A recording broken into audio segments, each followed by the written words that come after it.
తగ్గింది కానీ పూర్వం ఖచ్చితంగా కౌలుదారికి యజమానికి ఈ ఇనాందారికి ఇద్దరికీ సఖ్యత అనేది చాలా ప్రధానం.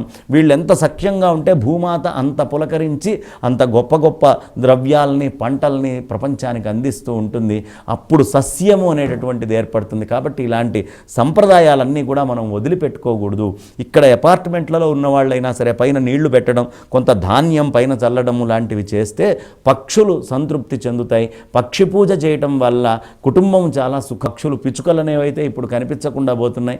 ఇలాంటి పిచ్చుకలు వీటన్నీ మళ్ళీ తిరిగి రావాలి అంటే పైన ధాన్యాన్ని చల్లి పక్షుల్ని కూడా మనం ఎంతైనా పూజించాల్సినటువంటి అవసరం ఉంది.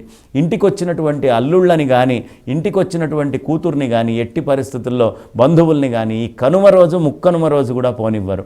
వచ్చారు అంటే 4 రోజుల పాటు పూర్తిగా అక్కడ ఉండి తీరాల్సిందే అని స్పష్టముగా వాళ్ళందరినీ ప్రార్థిస్తూ అభ్యర్థిస్తూ ఉంటారు.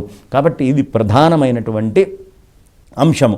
ఖచ్చితముగా మనమందరము కూడా బంధువులుగా కలిసి ఉండాలి, సమాజంగా కలిసి ఉండాలి, మిత్రులుగా కలిసి ఉండాలి. అదే మనం గనక ఈ బొంబాయి ఆ ప్రాంతానికి వెళ్తే నువ్వుల ఉండలు తయారు చేస్తారు. చక్కగా బెల్లంతో రకరకాల నువ్వుల ఉండలు తయారు చేసి ఈ నువ్వుల ఉండలు మిత్రులకి వాళ్ళకి బంధువులకి ఇచ్చి, ఇదిగో నేను నువ్వులతోటి నూగు మిఠాయి చేశాను, ఈ మిఠాయి తిని ఈ సంవత్సరం అంతా మన ఇద్దరం ఏం కొట్టుకోకుండా పరస్పరం కలిసి ఉండాలి అని ఒకళ్ళకొకళ్ళు నూగు మిఠాయిల్ని పంచుకుంటారు. చూడండి, కొట్లాటలు ఉండకూడదు, కొట్లాటల వల్ల చాలా నష్టాలు జరుగుతాయి అనే సత్యాన్ని అక్కడ మనకి చూపిస్తున్నారు. సమాజం ఎలా కలిసి ఉండాలి అనేది ఈ పండగ మనకి స్పష్టముగా తెలియపరుస్తూ ఉంది. వాళ్ళందరూ సముద్ర స్నానానికి వెళ్ళిపోతారు పొద్దున్నే. అక్కడ నూగు పిండితోటి బ్రాహ్మణ్ణి తీసుకొని సంకల్పం చెప్పుకొని స్నానాలు చేసి బాంబే ప్రాంతంలో ముంబాయి ప్రాంతంలో వాళ్ళందరూ మళ్ళీ చక్కగా అక్కడ దానాలన్నీ ఇచ్చుకొని దానం ఇచ్చిన తర్వాత తిరిగి వస్తూ ఉంటారు. అంటే నీ దగ్గర ఉన్నది నలుగురితోటి పంచుకో. నలుగురు దగ్గర పంచుకోవడం వల్ల ఆనందం అనేటటువంటి ఒక వస్తువు ఉంటుంది. అది తేలిగ్గా మనకి డబ్బుకు దొరకదు. కేవలం ఆనందము అనేటటువంటిది నలుగురు ఒకళ్ళకొకళ్ళ అభిప్రాయాలు పంచుకొని ఒకళ్ళ మాటని ఒకళ్ళు వింటూ ఆనందంగా గడపడమే నిజమైనటువంటి సంతోషము, నిజమైనటువంటి ఆనందము. ఆ సంతోషమైనటువంటి స్థితి రావాలి అనేవి ఈ పండగలు మనకి స్పష్టంగా చూపిస్తూ ఉంటాయి.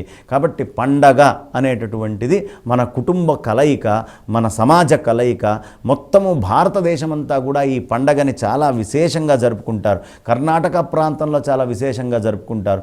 అసలు ఈ మకర సంక్రమణం అనగానే ప్రకృతిలో కూడా చాలా వింతలు జరుగుతాయండి. ఎలాంటి వింతలు అంటే మనకి బెంగళూరు దగ్గర నుంచి పూణేకి వెళ్ళేటటువంటి ఆ రైల్ లైన్ ఏదైతే ఉంటుందో అక్కడి నుంచి కొద్ది దూరంలోనే శివగంగా అని ఒక పర్వతం వస్తుంది.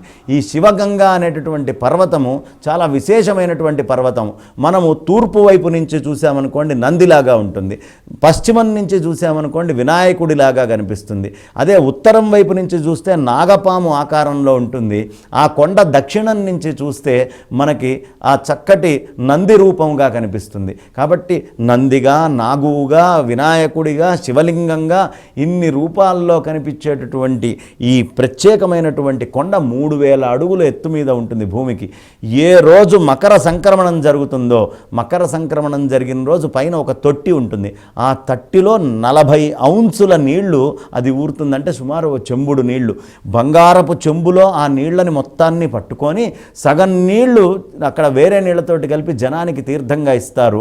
కేవలం ఈ ఒక్కరోజే ఈ మహత్తు జరుగుతుంది. గంగా అనేటటువంటిది ఎక్కడి నుంచో పుట్టి ఇక్కడ ఊరి పైకి వస్తుందట ఆ చెంబుడు. మిగతా సగం చెంబు మైసూరు రాజుకి పంపించడం అనేది ఈ రోజుకి సంప్రదాయంగా ఉంది. అంటే ఎంత విశేషము, ప్రకృతి ఎంత స్పందిస్తోంది చూడండి ఈ పండగలంటే. పండగలంటే ఏదో మనం అనుకున్నంత మాత్రాన అయ్యేవి పండగలు కాదు. ఏదో ఇప్పుడు న్యూ ఇయర్ అనగానే న్యూ ఇయర్ అయిపోవడం కాదు. ప్రకృతి దానికి స్పందించాలి, ప్రకృతిలో దానికి తగ్గ మార్పులు కనిపించాలి. అప్పుడు దాన్ని పండగ